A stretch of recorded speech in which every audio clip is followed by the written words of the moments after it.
sexual misconduct accusations against Alabama U.S. Senate candidate Roy Moore. A total of 9 women have now come forward. His defiance amid their calls for him to step aside. Le biopic présente Roy Moore dans La Bible et la culotte. Roy Moore est un homme politique de l'Alabama, célèbre pour 2 raisons.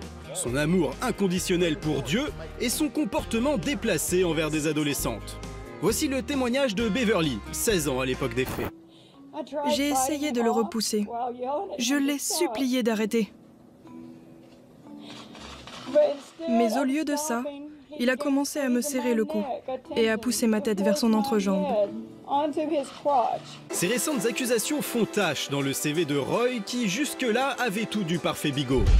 Vétéran de la guerre du Vietnam, Roy est un passionné des 10 commandements. Il les placarde dans sa salle de tribunal alors qu'il n'est qu'un simple juge. Et quand il prend la tête de la Cour suprême de l'Alabama, il fait fabriquer une réplique de 2,5 tonnes qu'il installe tranquillement dans le hall. Sans la reconnaissance de Dieu, je ne peux pas faire mon travail. Je dois reconnaître Dieu.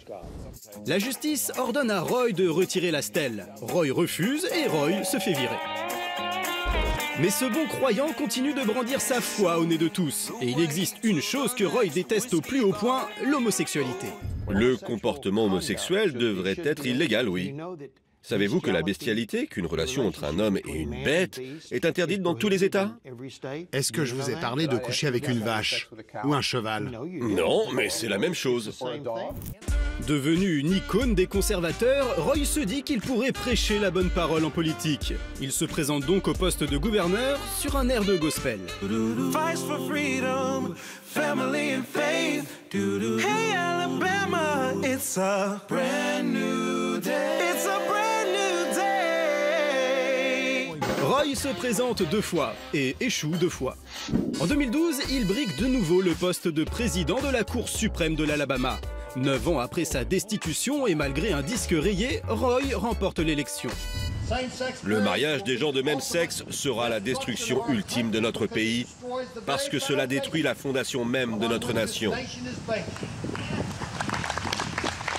Mais le pire cauchemar de Roy finit par se produire. Le mariage gay devient légal en Alabama.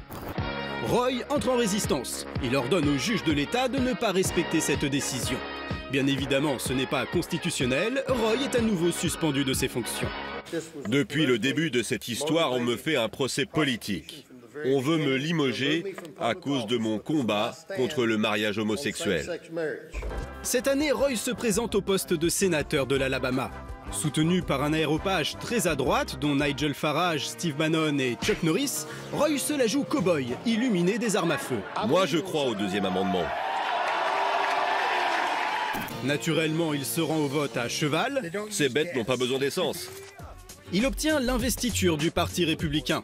Et Trump le soutient, alors qu'en pleine campagne, 1, puis 2, 3, 4, 5, 6, 7, 8 et même 9 femmes accusent successivement Roy d'agression sexuelle. La plus jeune de ces victimes présumées avait 14 ans à l'époque des faits, Roy 32. Roy crie au complot politique, mais sa ligne de défense n'est pas très convaincante. Aviez-vous l'habitude de sortir avec des filles aussi jeunes à l'époque? En général, non. Je ne sortais jamais avec une fille sans avoir demandé la permission à sa mère. La semaine prochaine, Roy va en découdre avec son adversaire démocrate, qui ne se gêne pas pour appuyer là où ça fait mal. Un homme qui blesse des petites filles devrait être en prison et pas au Sénat. Dans un État où 2 tiers des électeurs ont voté pour Trump, Roy, l'amateur de jeunes femmes, a malgré tout de fortes chances de l'emporter. Comme quoi, en Alabama, peu importe ce que l'on fait, du moment que l'on croit en Dieu, tout va bien.